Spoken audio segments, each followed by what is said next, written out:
Hello बच्चों, statistics की एक वीडियो बना के भेज रहा हूँ आपको। मीन डिवीजन मैं करा चुका हूँ। मीन डिवीजन हमेशा विद रिस्पेक्ट टू मीन निकलता है या विद रिस्पेक्ट टू मीडियन निकलता है। ध्यान रखिएगा, मीन को हमेशा एक्स बार से डिनोट होता है और मीडियन हमेशा एम से डिनोट होती है ना। तो जब भी आपके पास मीन डिवीजन निकालना हो तो ध्यान रखिएगा sigma x i minus x bar upon n, where x bar is the mean. ये दोनों फार्मूले अनग्रुप्ड डाटा के लिए हैं, यानी जब नंबर ऐसे हों। आप मेरी पहली क्लास देख सकते हैं, लाइव क्लास, उसमें आपको इसके एग्जांपल बहुत सारे मिल जाएंगे। इसी तरह दूसरी फार्मूला है, जब आप मीडियन के साथ निकालते हैं तो पहले आप इस नंबर की मीडियन निकालें, फिर sigma x i minus M upon N, या एन होता है टोटल नंबर्स। तो जब आपके पास डाटा अनग्रुप्ड डाटा है तो आप ये वाला फार्मूला लगा सकते हैं। और जब आपके पास ग्रुप्ड डाटा है, यानी जब एक्स और एफ दिया हुआ है और एफ आपको इस तरीके से दिया हुआ है, तो इसे आप ग्रुप्ड डाटा बोलते हैं। क्या बोलते हैं? Grouped data. तो उसका फार्मूला आपके पास ये है, अगर मीन के साथ निकालना है तो ये, और मीडियन के साथ निकालना है तो ये आपके पास ये फार्मूले आपके काम करेंगे। क्लियर? तो जिन बच्चों की पहली दूसरी क्लास में से उस वीडियो में देख के यहाँ का काम कर लें। फिर हम आते हैं वेरिएंस, जिसे सिग्मा स्क्वायर से डिनोट करते हैं। और ध्यान रखिएगा, स्टैंडर्ड डेविएशन हमेशा रूट वेरिएंस होता है और इसे खाली सिग्मा से डिनोट करते हैं। Again for ungrouped data, again for ungrouped data, variance का फार्मूला है sigma x i minus x bar का whole square, sigma x i minus x bar का whole square upon total numbers. इसका एक दूसरा फार्मूला भी है, डिपेंड करता है, सिग्मा एक्स आई का whole square upon n minus x bar का स्क्वायर, जहां एक्स बार क्या है? आपका मीन।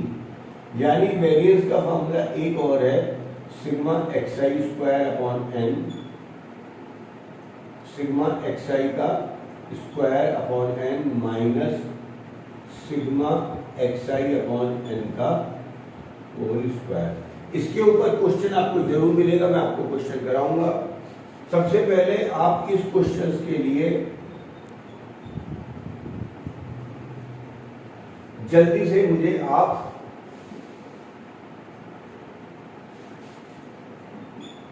इसका मुझे वेरिएंस निकालिएगा जल्दी से।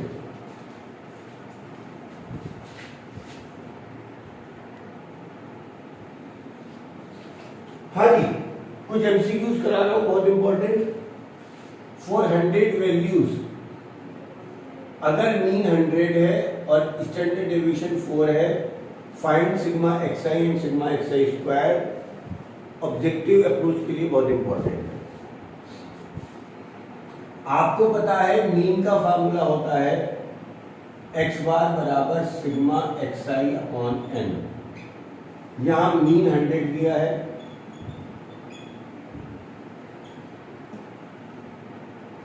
सिग्मा एक्स आई भी आपके पास 100 है, सही जी। तो ये क्वेश्चन शायद मुझे लगता है मैंने गलत उतार लिया है, लेट मी चेक अगर ये है या नहीं है सही।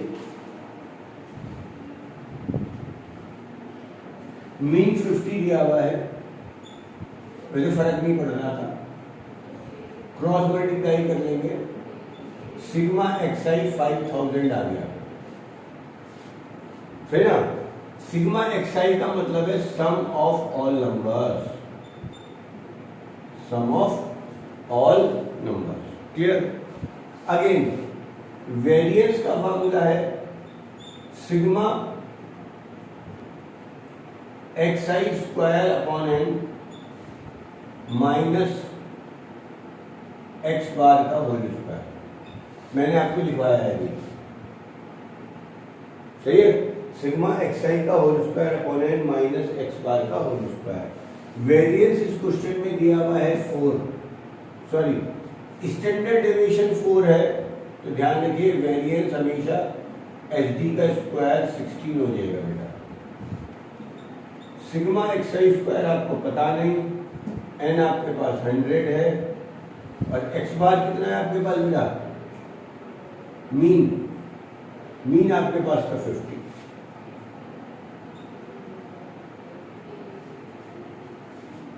सही जी, तो इससे आप वैल्यू निकाल लेंगे तो ये आ जाएगा 16 प्लस 2500। ये मैं इसको पहले सॉल्व कर लेता हूं।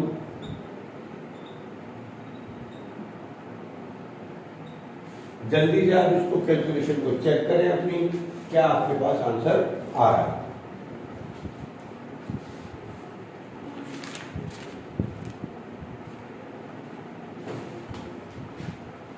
सही जी, तो आपने देखा होगा ये आ जाएगा 16 प्लस 2500 बराबर sigma x i square upon 100। तो ये आ गया 2516, 100 की मल्टीप्लाई हो गई बेटा। तो आपके एमसीक्यू अप्रोच के लिए बहुत इंपॉर्टेंट क्वेश्चन है, क्वेश्चन को पॉज करिएगा, पूरा थ्योरी में नोट करेंगे आप। क्लियर? 2 क्वेश्चन और बता रहा हूं मैं आपको, ये भी आपके लिए बहुत इंपॉर्टेंट क्वेश्चन है एमसीक्यू के लिए। ये बताता है अगर आपके पास, पहले थ्योरी नोट कर लीजिएगा, बहुत इंपॉर्टेंट, अगर एन ऑब्जर्वेशन का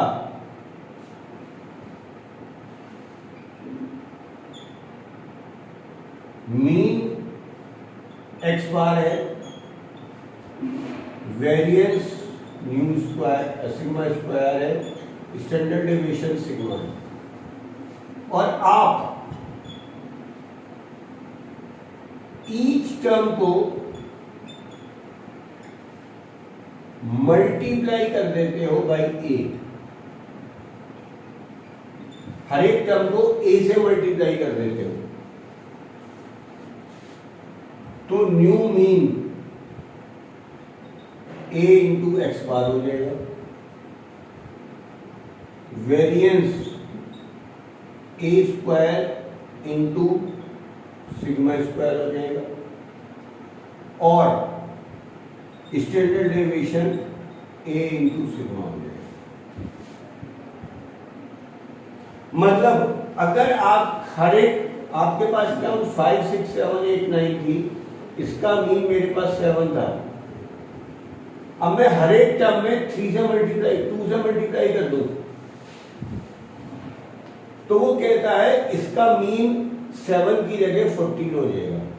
न्यू मीन हो जाएगा, जिस नंबर से हर एक टर्म में मल्टीप्लाई करी है उसी नंबर से आप मीन में मल्टीप्लाई कर दीजिए, उसी नंबर से पुराने स्टैंडर्ड डेविएशन से मल्टीप्लाई कर दीजिएगा, और उस नंबर के स्क्वायर से वेरिएंस से मल्टीप्लाई कर देंगे, आपका आंसर आ जाएगा। जल्दी नोट करिएगा, पॉज करिए वीडियो को, आगे तब तक मत चलिएगा। एग्जाम्पल देखिए question number 2, if mean and SD are 8 and 4 for n observation. Mean दिया है 8, स्टैंडर्ड डेविएशन दिया है 4, तो वेरिएंस हो जाएगा 16। Each number is multiplied by 3, हर एक नंबर को 3 से मल्टीप्लाई कर दिया, तो न्यू मीन कितना हो जाएगा, 8 इंटू 3 24। न्यू स्टैंडर्ड डेविएशन कितना हो जाएगा, 4 इंटू 3 12। न्यू वेरिएंस कितना हो जाएगा, 16 इंटू 3 का स्क्वायर 144। बात समझ में आ रही है? जल्दी से पहले वीडियो को पॉज करें, सब चीजें नोट करें, इसके बिना आपको कुछ भी समझ में नहीं आएगा। होप आप लोगों ने कर लिया होगा बेटा। अगेन एन ऑब्जर्वेशन का मीन एक्स बार है, वेरिएंस सिग्मा स्क्वायर है, स्टैंडर्ड डेविएशन सिग्मा है। आप कोई पॉजिटिव नंबर ए ऐड कर देते हो, तो थ्योरी नोट कर लीजिएगा, न्यू मीन एक्स बार प्लस ए हो जाएगा। अगर 5 ऐड किया है तो नया मीन भी 5 प्लस हो जाएगा। और वेरिएंस पे कोई फर्क नहीं पड़ेगा और स्टैंडर्ड डेविएशन पे भी कोई फर्क नहीं पड़ेगा। ये एज सच एज ऐसे ही रहेंगे। नोट कर लीजिए बात जल्दी से। अगर एक नंबर 3 से इंक्रीज होगा तो नया मीन हो जाएगा x बार प्लस 3, ये सिग्मा स्क्वायर ही रहेगा, ये सिग्मा रहेगा। यहां तक आप जल्दी से काम खत्म कर लीजिएगा, एक वीडियो में आपको और भेज